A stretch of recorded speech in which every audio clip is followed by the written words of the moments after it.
किसी ने बड़ी कमाल की बात कही है कि पूरी दुनिया जीत सकते हैं संस्कार से और जीता हुआ भी हार सकते हैं अहंकार से। आप पढ़ रहे हैं मोटिवेशनल स्टोरी इन हिंदी और आज हम पढ़ेंगे छोटी सी कहानी, दुखी रहने वालों के लिए बुद्ध की सीख। दोस्तों, एक गांव में एक व्यक्ति रहता था। व्यक्ति अपने दुखों से बहुत परेशान था। वह अपने दुखों से बाहर आने से बहुत प्रयास करता था, किंतु वह सफल नहीं हुआ। फिर एक दिन उसके एक मित्र ने उसे बताया कि मुझे अपनी समस्याओं के समाधान के लिए महात्मा बुद्ध के पास जाना चाहिए। वो तुम्हारी सभी समस्याओं का हल कर देंगे।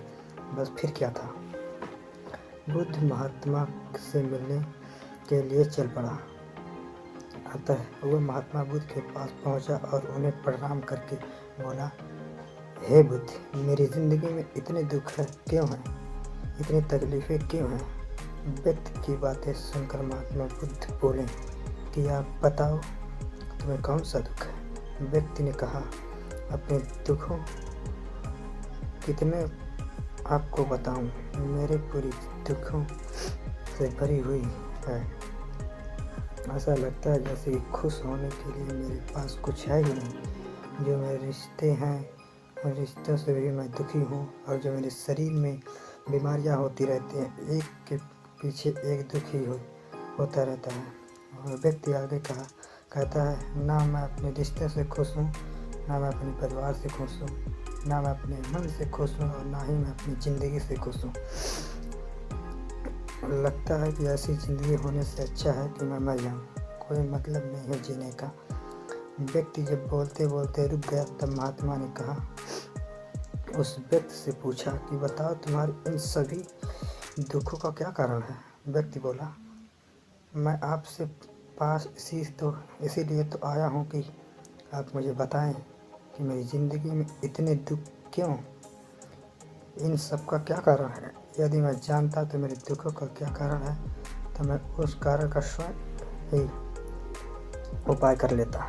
महात्मा बुद्ध मुस्कुराए और उस व्यक्ति से बोला, तुम जरा गहराई से सोचो, विचार करो और देखो कि कहाँ तुम्हारा दुख, क्या कारण हो सकता है। उस व्यक्ति ने बहुत सोचा, लेकिन उसे कुछ समझ नहीं आया। जब उसे कुछ समझ नहीं आया तो बुद्ध ने उत्तर दिया, तुम्हारे सारे दुखों का कारण तुम स्वयं ही हो। तुम्हारे मन की अस्मिति है, तुम्हारे मन का मोह है। तब व्यक्ति अचंभित होकर बुद्ध से बोला, मैं समझा नहीं कि मेरे मन का मोह मेरे सारे दुखों का कारण कैसे हो सकता है। तब बुद्ध ने उनसे 3 छोटी छोटी कहानियाँ सुनाई। पहली कहानी, एक दिन जंगल के किनारे एक पेड़ पर एक व्यक्ति बिना सोचे समझे चिपक कर चिल्लाने लगा। उसने कहा, कोई मुझे इस पेड़ से छुड़ाओ, इस पेड़ ने मुझे पकड़ लिया है। उसी समय एक गुरु और उसके शिष्य वहाँ से गुजर रहे थे। अचानक उनकी नज़र उस व्यक्ति पर पड़ी जो पेड़ से चिपक कर चिल्ला रहा था। लेकिन गुरु ने उस व्यक्ति की इस हालत में देखकर भी कोई प्रतिक्रिया नहीं की। गुरु की ऐसी प्रक्रिया देखकर शिष्य से रहा नहीं गया, इसलिए शिष्य ने गुरु से पूछा कि क्या हमें इस व्यक्ति की मदद करनी चाहिए जो इस पेड़ से चिपक गया है। तब गुरु ने मुस्कुराते हुए उत्तर दिया, इसकी मदद कोई नहीं कर सकता। शिष्य हैरान होकर पूछा, ऐसा क्यों गुरुदेव?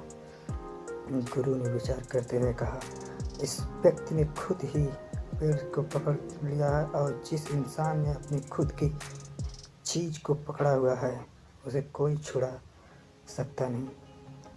उसे कौन बचा सकता है जो इसे, तो मैं भी नहीं बचा सकता। अपनी पहली कहानी खत्म करने के बाद गौतम बुद्ध उस व्यक्ति से बोले, जिस तरह उस व्यक्ति ने खुद को ही पेड़ को पकड़ा हुआ था, वैसे ही तुमने सारे दुखों को ही पकड़ा है, और ऐसी परिस्थिति में भी कुछ नहीं कर सकता। दूसरी कहानी, फिर महात्मा बुद्ध ने उसे दूसरी कहानी सुनाते हैं, जो कि एक मकड़ी के बारे में है। गौतम बुद्ध इस कहानी में बताते हैं कि एक मकड़ी जो दिन रात मेहनत करके खुद के लिए जाल बुनती है, और जाल बुनती जाती है, और एक दिन ऐसा आता है जब जाल बुनते बुनते वह उसमें फंस जाती है। वह उस जाल से बाहर आने की बहुत कोशिश करती है, लेकिन चाह कर भी उस जाल से बाहर नहीं निकल पाती। ऐसे ही तुमने भी अपने दुख के जाल बना रखे हैं। तुम अपनी ज़िंदगी में ना जाने के कितने रिश्ते बनाए, ना जाने कितने मोह लगाया, कितनों को अपना माना, और उनमें मोह रखने के कारण आज वो तुम्हें दुख दे रहे हैं। अर्थात तुम दुख ही अपने दुख का कारण बन जाते हैं। फिर बुद्ध ने उस व्यक्ति को तीसरी कहानी सुनाई। एक पात्र में भरे हुए शहद में एक उड़ती हुई मक्खी गिर जाती है। जब वह मक्खी उस पात्र में गिरती है तो मीठे मीठे शहद के रस उसे बहुत आनंद आता है। मीठे शहद का आनंद लेते लेते वह बहुत प्रसन्न होती रहती है। उसे लगता है कि अगर वह चाहे तो थोड़ा सा शहद का रस लेकर वहाँ से उड़ भी सकती है, लेकिन वह उड़ती नहीं और थोड़ी देर बाद वह उस रस में इतना डूब जाती है, इतना खो जाती है कि वो वहाँ से उड़ना ही नहीं चाहती। उस रस को लेते लेते उसके पंख उसी शहद में फंस जाते हैं। फिर जब तक उसका पेट भरता वह पूरी तरह से उस शहद में फंस जाती है। वहाँ से निकलने की बहुत कोशिश करती है, आगे जाती है, पीछे जाती है, दाएं जाती है, बाएं जाती है, अर्थात इस शहद में फंसी रह जाती है। ऐसे ही तुमने अपनी ज़िंदगी में जिन रिश्तों का आनंद लिया, सुख लिया, शुरू में तो तुम बहुत आनंद आया, लेकिन आज वही रिश्ते तुम्हें दुख दे रहे हैं। ऐसे ही जब कोई परिस्थिति स्वयं ही पर परवाह न करते हुए स्वादिष्ट रसों के पीछे पकड़ कुछ भी खाने लगता है तो आगे चलकर उसका शरीर खराब हो जाता है, उसके शरीर में रोग आ जाते हैं। ऐसे ही जब मन संसार से बहुत सारी आशाएं कर लेता है, तृष्णाएं कर लेता है, तो उसके मन में धन का लोभ आ जाता है। फिर चाहे भी धन मिलता रहे, उसकी तृप्ति कभी भी नहीं होती। फिर एक दिन ऐसा आता है कि व्यक्ति के जीवन में दुख का जन्म होता है और उस व्यक्ति ने अपने दुखों से परेशान होकर तपता है। इसके बाद वह महात्मा बुद्ध से एक और प्रश्न पूछता है। वह बुद्ध से कहता है कि हे बुद्ध, अब मैंने अपने दुखों को समझ लिया, कृपया करके मुझे कोई उपाय बताएं जिससे कि मैं इन दुखों से बाहर आ सकूं।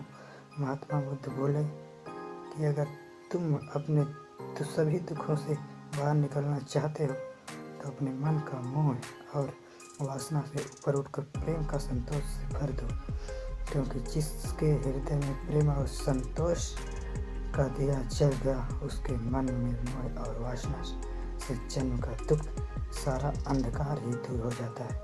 हालांकि यह बात कहने में बहुत आसान हो सकती है, लेकिन इसे करना बड़ी मुश्किल हो सकता है। कर दिखाओ कुछ ऐसा कि दुनिया करना चाहे आपका